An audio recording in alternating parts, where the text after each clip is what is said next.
श्रीमद् भागवत पुराण के 8वें स्कंद में गजेंद्र मोक्ष की कथाएं, दूसरे अध्याय में ग्राहक के साथ गजेंद्र के युद्ध का वर्णन है। तीसरे अध्याय में गजेंद्र कृत भगवान की स्तुति है और गजेंद्र मोक्ष का प्रसंग है। और चौथे अध्याय में गज ग्राह के पूर्व जन्म का वर्णन है। श्रीमद् भागवत में गजेंद्र मोक्ष की कथा के पाठ का महात्म्य बतलाते हुए इसको स्वर्ग तथा यशदायक कलयुग के समस्त पापों का नाशक, दुस्वप्न नाशक और मनोकामना का साधन कहा गया है। तीसरे अध्याय की स्तुति बहुत ही उपयोगी है। इसकी भाषा और भाव सिद्धांत के प्रतिपादक तत्व बहुत ही मनोहर है। भाव के साथ स्तुति करते हुए मनुष्य तन्मय होकर लीन हो जाता है।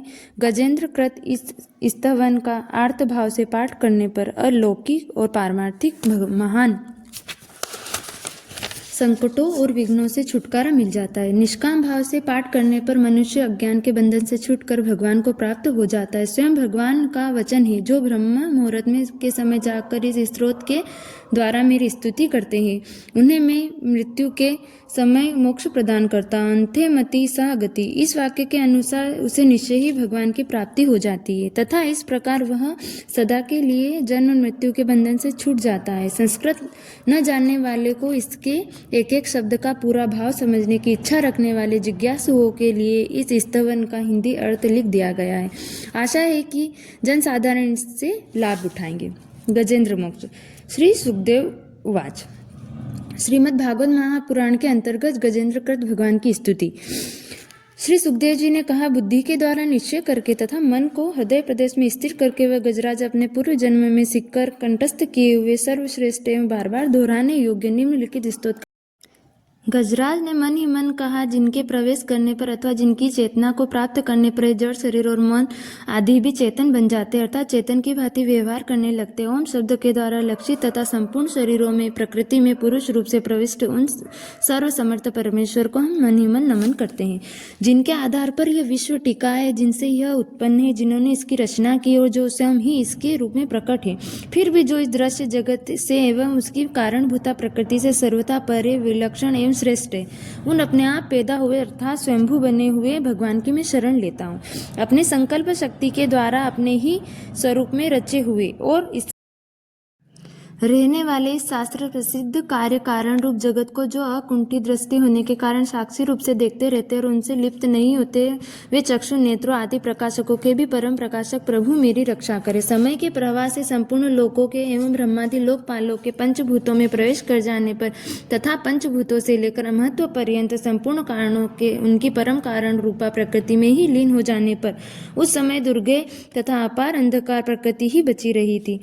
उस अंधकार के परे अपने परम धाम में जो सर्वव्यापक भगवान सब और प्रकाशित रहते हैं, प्रभु मेरी रक्षा करे। भिन्न भिन्न रूपों में नाट्य करने वाले अभिनेता के वास्तविक स्वरूप को जिस प्रकार साधारण दर्शक नहीं जान पाते, उसी प्रकार से तो प्रधान देवता अथवा ऋषि भी जिनके स्वरूप को नहीं जानते, फिर दूसरा साधारण जीव तो कौन जान सकता है अथवा वर्णन कर सकता है।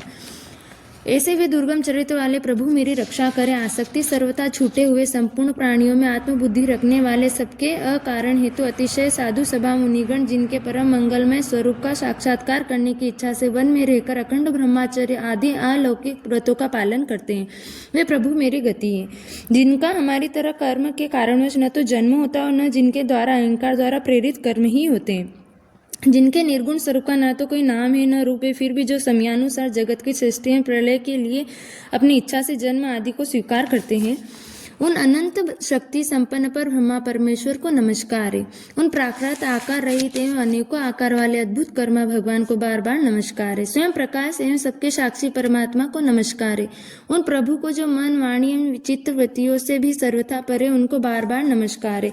आचरण से प्राप्त होने योग्य मोक्ष सुख के देने वाले तथा मोक्ष सुख की अनुभूति रूप उस प्रभु को नमस्कार है। सत्व गुण को स्वीकार करके, शांत रजोगुण को स्वीकार करके, घोर एवं तमोगुण को स्वीकार करके, मुठ की भांति प्रतीत होने वाले भेद रहित और सदा समभाव से स्थिति ज्ञान घन उन प्रभु को नमस्कार है। शरीर व इंद्रियों आदि के समुदाय रूप संपूर्ण पिंडों के ज्ञाता, सबके स्वामी साक्षी रूप आदि आपको नमस्कार है। सबके अंतर्यामी प्रकृति के भी परम कारण किंतु स्वयं कारण रहित उन प्रभु को नमस्कार है। संपूर्ण इंद्रियों अनेकों विषयों के ज्ञाता, समस्त प्रतीतियों के कारण रूप संपूर्ण जड़ प्रपंच एवं सबकी मूलभूता अविद्या के द्वारा सूचित होने वाले तथा संपूर्ण विषयों में अविद्या रूप से भासने वाले आपको नमस्कार है।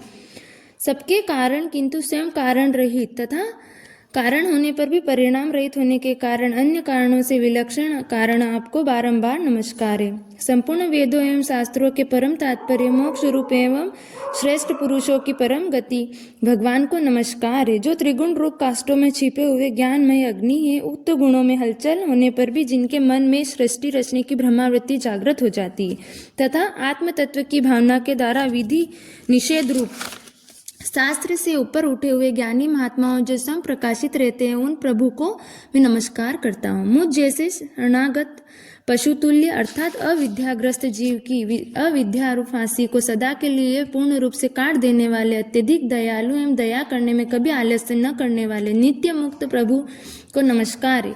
अपने अंश से संपूर्ण जीवों के मन में अंतर्यामी रूप से प्रकट रहने वाले सर्वनियंता अनंत परमात्मा आपको नमस्कार है।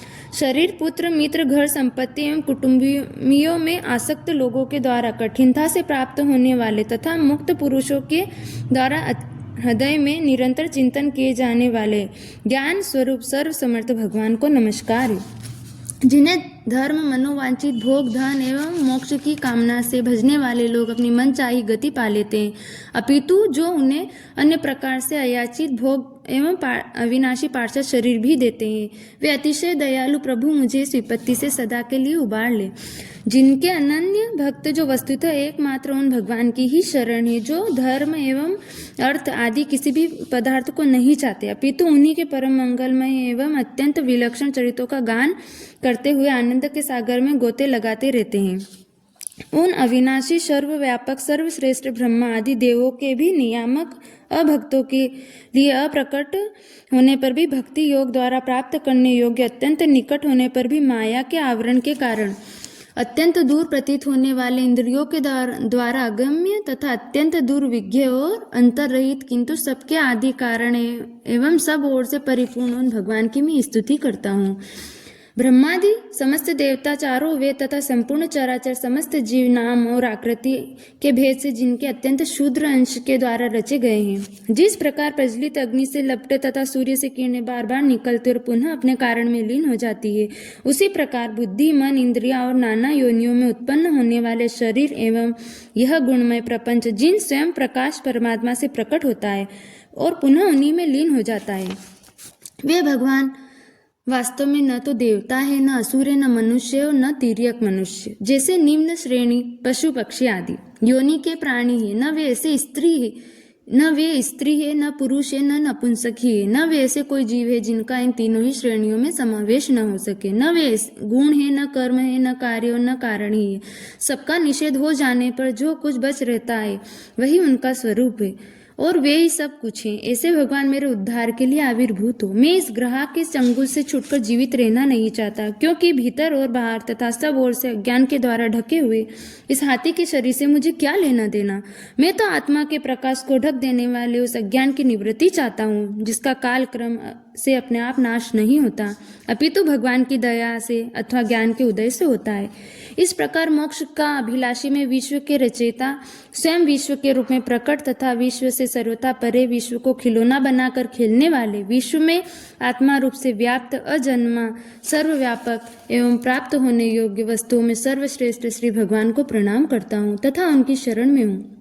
जिन्होंने भगवत भक्ति रूप योग के द्वारा कर्मों को जला डाला है, वे योगी लोग उसी योग के द्वारा शुद्ध किए हुए अपने हृदय में जिन्हें प्रकट हुआ देखते हैं, वह उन योगेश्वर भगवान को मैं नमस्कार करता हूँ, जिनकी त्रिगुणात्मक सत्व रस तम रूप शक्तियों का राग रूप वेग असहाय, जो संपूर्ण इंद्रियों के विषय रूप में प्रतीत हो रहे हैं, जिनकी इंद्रियां विषयों में रची पची रहती हैं, ऐसे लोगों को जिनका मार्ग भी मिलना असंभव है, उन शरणागत रक्षक एवं अपार शक्तिशाली आपको बार बार नमस्कार है। जिनकी अविद्या नाम शक्ति के कार्य रूप अहंकार से ढके हुए अपने स्वरूप को यह जीव जान नहीं पाता, उन अपार महिमा वाले भगवान की मैं शरण आया हूँ।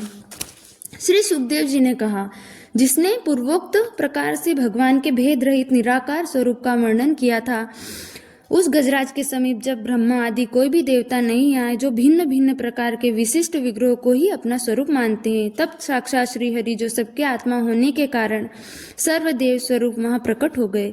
उपयुक्त गजराज को इस प्रकार दुखी देखकर तथा उसके द्वारा गाई हुई स्थिति को सुनकर सुदर्शन चक्रधारी जगदाता और भगवान इच्छा अनुरूप वेग से चलने वाले गरुड़ जी की पीठ पर सवार हो स्तवन करते हुए देवताओं के साथ तत्काल उस स्थान पर पहुंच गए जहां पर वह हाथी था। सरोवर के भीतर महाबली ग्राह के द्वारा पकड़े जाने पर दुखी हुए उस हाथी ने आकाश में गरुड़ की पीठ पर चक्र को उठाए हुए भगवान श्री हरि को देखकर अपनी सूंड को, जिसमें उसने पूजा के लिए कमल का फूल ले रखा था, उसने ऊपर उठाया और बड़ी ही कठिनता से सर्वपूज्य भगवान नारायण आपको प्रणाम है यह वाक्य कहा। उसे पीड़ित देखकर अजन्मा श्री हरि एकाएक गरुड़ को छोड़कर नीचे सरोवर पर उतर आए। वे दया से प्रेरित हो ग्राह सहित उस गजराज को तत्काल सरोवर से बाहर निकाल लाए और देवताओं के देखते देखते अपने चक्र से उस ग्राह का मुख काटकर उसके चंगुल से हाथी को उबार लिया। बोलो श्री नारायण की जय। अगर आपको गजेंद्र मोक्ष की कथा अच्छी लगी हो तो मुझे कमेंट में लिखकर जरूर बताएं।